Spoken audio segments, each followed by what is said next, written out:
Hey guys, I thought I'd make an update about something because everybody saw me try to manifest Sebastian into my life.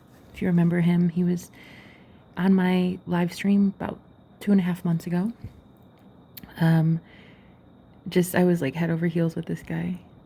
Oh, he was so perfect, and we were just like insanely in love. And he and I met actually while I was doing live readings at a restaurant that he worked at, and we met there. It was actually really nice.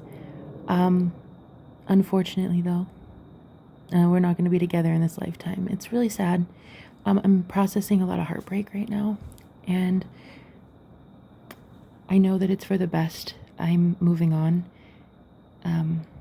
Sadly, he's chosen some karmic energies over me, and it's tough. I am sad. I try my best to keep a smile and be optimistic about love. But like I really, really did love him. So I talked to you guys about it for a couple months. I was trying to manifest him back into my life. And he actually did come back a couple weeks ago. Confessed feelings, told me that he saw a future with me, and wanted me to stay with him, live with him, and he wanted to help me get off the streets and stuff like that.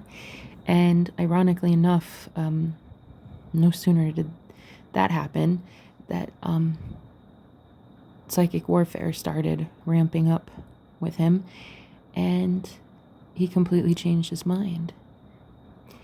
He went from hot to cold really, really fast, just a couple days. And I was just left bewildered. I didn't understand like what was happening. I mean, I knew like on a spiritual level, it was psychic warfare, and I knew somebody had gotten in his mind about it, but I just didn't understand like how it could go that fast.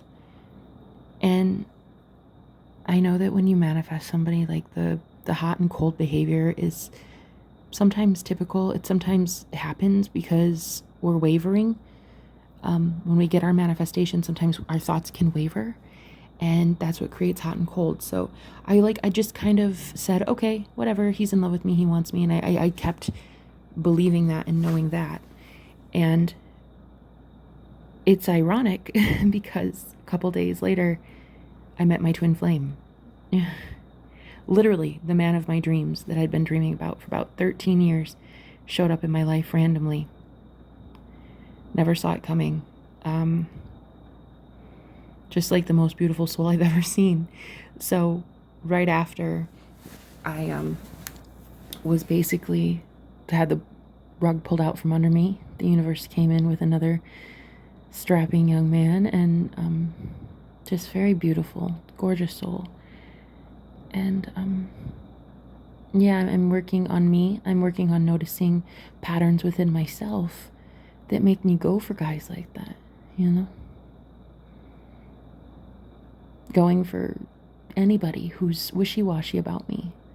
Like, if I'm not wishy-washy about you, you shouldn't be wishy-washy about me, If I'm 100% all in, then you can't be 50-50. And I called back my power. I did some energy cord cutting, and he ended up calling me. But when I told him that I had met somebody else, he hung up on me. So I'd been kind of confused in love lately. But there's this new guy. He's so great. He's pretty great. No, honestly, I've never met anybody like him before. And he genuinely makes me happy. Very happy. And I know I deserve that,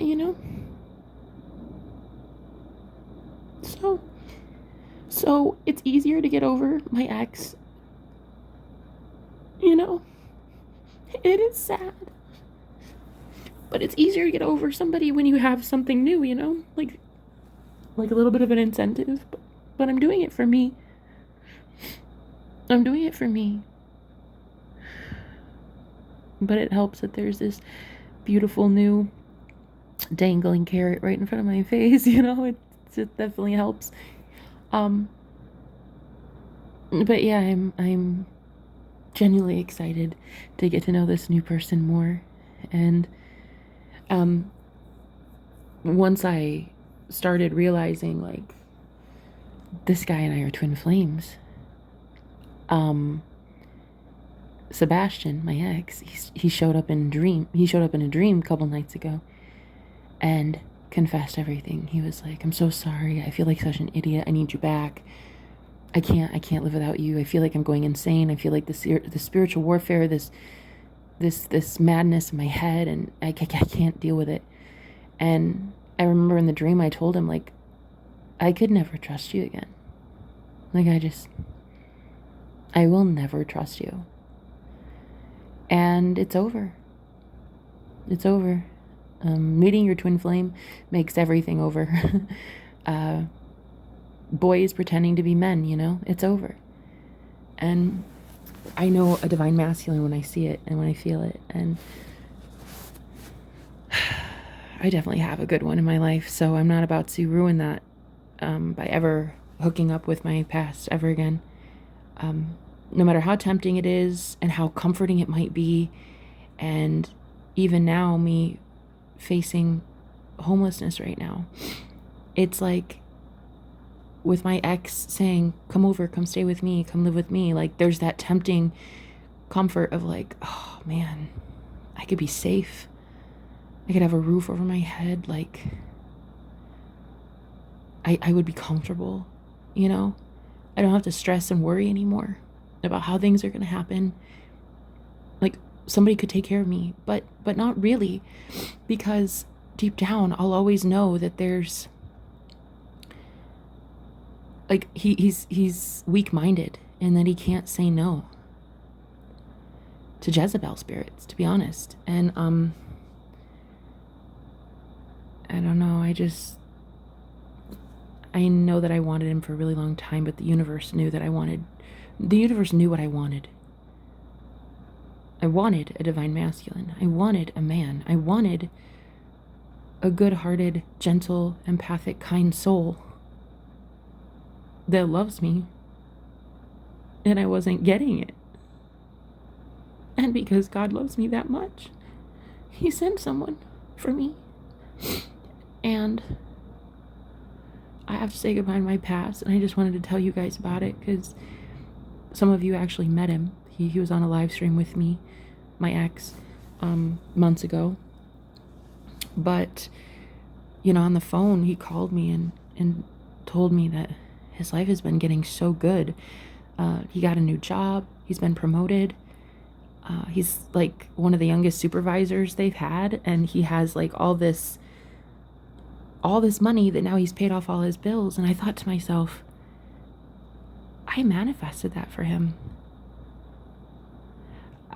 For months, I scripted, I did journal entries, I visualized, I meditated, I prayed, I protected him, I energetically helped him a lot. I did a lot of remote healing over him. I spoke with him telepathically. I was so addicted and so obsessed with him that all of that energy went to his head and his bank account. And so he told me he's been paying off all his bills. And I just thought to myself, the woman you claim to love more than life itself has been living in her car. Yeah.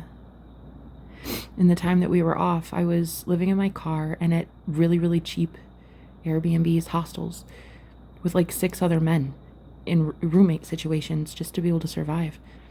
And he had all this money and all this like elaborate big life, and not a drop of it went to me. Not even one penny. Not even one phone call asking, do you want to come over and sleep on the couch? Or let me, just get out of the summer heat in the desert and come over for air conditioning in my house. Or let me cook a meal for you. It was nothing like that. Not even once. I wasn't even considered one time. And I can't really unsee the timing of it all. It's almost like he confessed feelings right before my twin flame came in. Well, he did do that. It's not almost like that is what happened. He confessed right before my twin flame showed up. And it kind of makes me wonder, like, why? Like, why now? Is it because somebody else is approaching me? And when I asked on the phone, I said, like, why now? Why are you calling to confess now? How long have you been feeling this way? And he was like, well, about the past month, maybe. I should have called you like a month ago. I mean, he resisted love that much. He wanted his ego that much. He cared more about his pride than he cared about me. You know? Cared more about receiving and having and holding and greedily taking than giving. And giving never gave to me. Just done. I have to move on. I loved him, you know. Everybody knows I did. I put this man on a pedestal, and that's the number one rule, ladies. Don't do that. Take the man off the pedestal. Put yourself on one. You know. All I did was exalt this guy and made him into his own god. He had so much of my attention and my thoughts and my telepathy and my healing and my, like, literally obsession. Like, I was addicted to this guy and, like, talking about him all the time. And I would tell everybody, like, oh, he's so great, guys. And I'm manifesting him and he's so amazing. And it's, like, perfect. And I'm going to be there and, like, this is going to happen. And, oh, my God. I literally helped him build, like, a good life. And I saw what he did with it. You can't unsee that, you know? So, it's over. It's game over. I'll never go back to him, ever. I can never look at him the same. Even in the dream, like, I was just so repulsed. I was just so, like, he literally came to me and just confessed everything, and I still was like, I don't want you. Like, I'll never be able to trust him again. You know? So, plus I did meet somebody new who's like 100 times better for me. And I'm not gonna fuck that up. It's so beautiful. So, anyway, I just wanted to give you guys an update about it. You know, some of you have been following along. Yeah.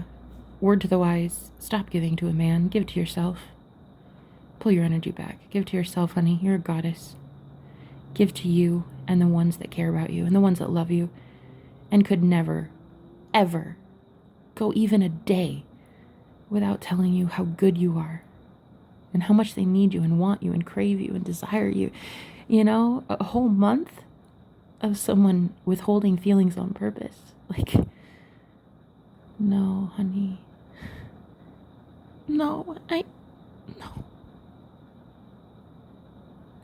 just feel so bad for myself, you know? I look at myself and I'm like, why? Why did you do that again? Why do you keep doing that? Why do you keep giving men what they don't deserve? Why do you give anybody what they don't deserve? So, I'm just calling my power back. I'm giving it back to me. Doing cord cutting.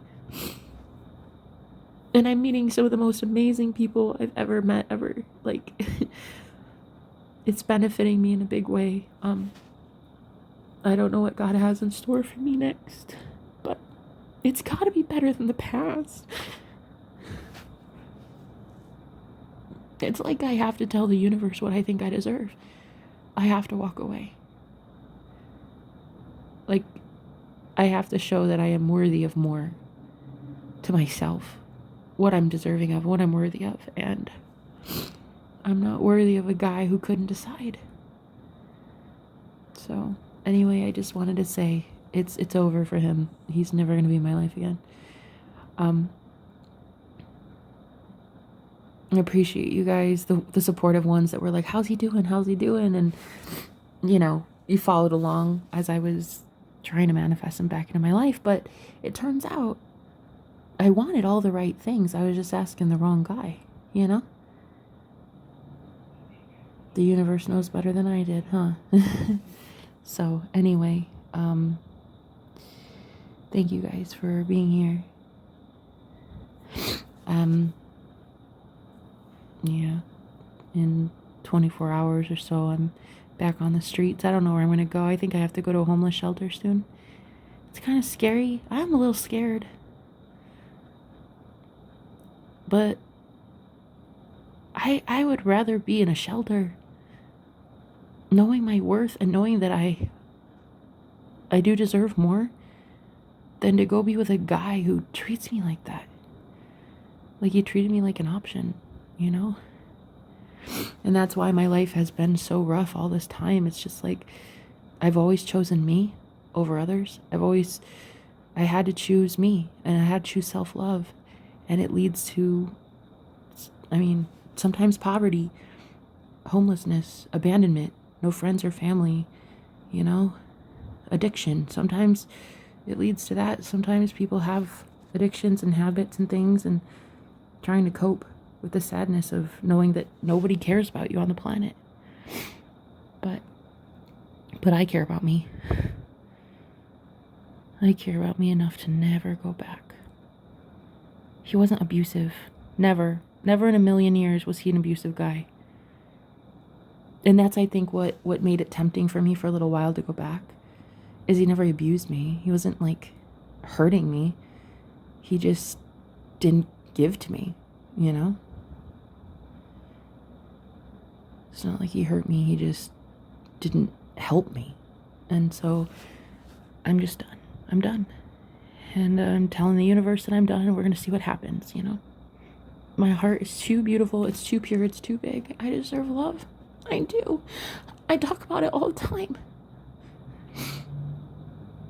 I coach people in their romantic relationships. Like, I'm literally the most hopeless romantic I've ever met, ever. I deserve to have something special. And he's not it, so I'm moving on. Anyway, I love you guys. I'll talk to you later. Bye.